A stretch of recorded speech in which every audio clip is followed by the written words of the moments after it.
Tänään lähdetään testaamaan, miten Osmo Pocket toimii tuolla salin puolella, ja jos sullakin samanlaisia harrastuksia, niin tää voisi olla oivallinen kampe sulle. Let's go!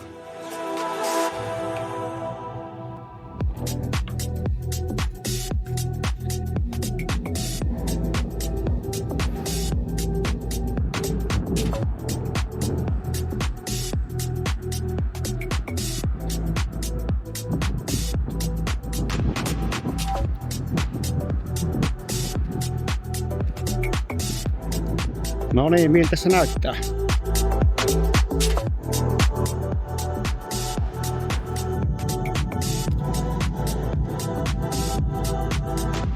Osmo Pockettihan siitä hyvä kamera, jos haluaa tälleen ajoaikana vähän jutella kanssa, sun ei tarvitse keskittyä tuohon, että seuraako toi kamera sua vai ei, että ootko niin sanotusti ruudussa, eli puhelimella sun pitää vähän tarkastella koko ajan, että ootko sä miten tohon kuvan keskellä, mutta Osmo Pocket pitää sut aika hyvin keskellä tossa, niin tälleen ajaessakin voi pikkusen höpötellä. En suosittele kyllä yhtään ajamista ja blokkausta tai somettamista, mutta tää oli tämmönen pikkutesti. Morjesta! Tänään videolla vähän käydään salilla testaamassa tätä Osmo Pockettia. Miten se siellä oikein toimittelee ja käydään vähän läpi tuommoista seuranta-ominaisuutta, minkä pystyy helposti sitten käsieleillä tai sitten DJ Mimo-appin avulla sitten laittaa sut seuraamaan. Eli toi kimbaali alkaa kamera sua seuraa, kun sä liikuskelet niin suuntaan vaan. Niin sitten vähän käydään eri kuvakulmia vähän, että kun reenailee, minkälaisia kuvakulmia voi tosta saada ja katsotaan mitä saadaan aikaiseksi. Että tietenkin tuo reenaaminen ja kuvaamisen yhdistäminen on vähän semmoista, että ei jaksa hirveästi höpistä, koska pitää keskittyä siihen jumppaamiseenkin välillä, mutta katsotaan mitä saa aikaiseksi, ja jos sulla on tuommoista liikuntakontsaa, mitä haluat tehdä, niin tässä on ehkä yksi vaihtoehto sitten kameralle, mikä on helppo ottaa mukaan ja tosi pieni mahtuu reppuun, ja katsotaan minkälaista kuvanlaatua saa aikaa. No niin, lähdetäänpä vähän jumpalle.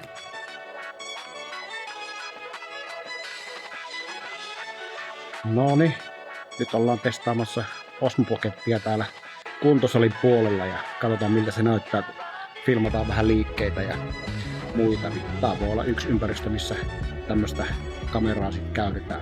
Eiköhän aleta hommia.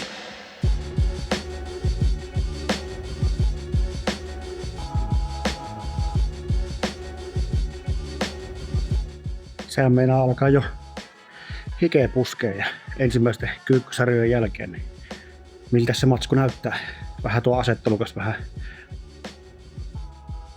opettelemista, kun ei hirveästi tällä vehkeellä tullut kuvattua, mutta jatketaan.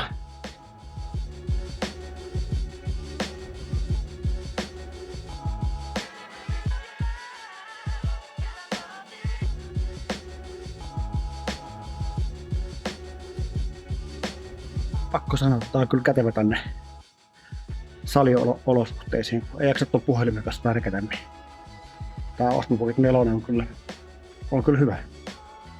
Vähän pistää kyllä uskottaa. Mulla on tämmönen siruinen Traveller 5 CX jalusta mukana, ja se on kyllä tosi kätevä tänne salihommiin kanssa, koska tosi pieni ja kevyt ja mahtuu reppuun, olisiko sen kuljetuspituus 32 senttiä vai 31 senttiä, niin oikein loistava pari tämmöiselle Osmo Pocketille tällä. Niin aika tämmönen minimaalinen setup, millä pystyy tämmöstä urheilukontsaa kuvata taas salilla, niin aivan jees kompo. Tän Osmo Pocketin voi olettaa seuraamaan itse, eli se seuraa sua kun sä liikut minne suuntaan tahansa, niin mä käytän tätä DJI Mimo appia, eli tästä pystyy kätevästi sit maalaa itsensä tuohon ruutuun. Katsotaan miten se lähtee seuraamaan.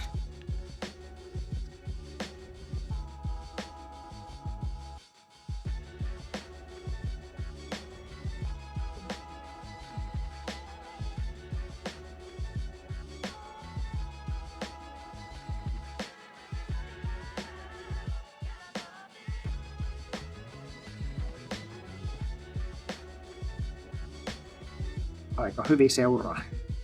Siitä tässä pystyy säätämään tätä kameran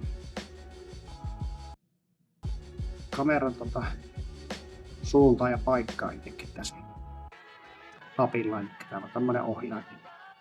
Sitten pystyy liikuttelemaan sitä haluaa omassa kohtaa. Vähän säädetään vähän paremmaksi. Eli tämmöistä tällä kaikkea pystyy tekemään. Aivan kätevä, jos haluaa tehdä semmoista vähän, missä pitää liikkua eri suuntiin.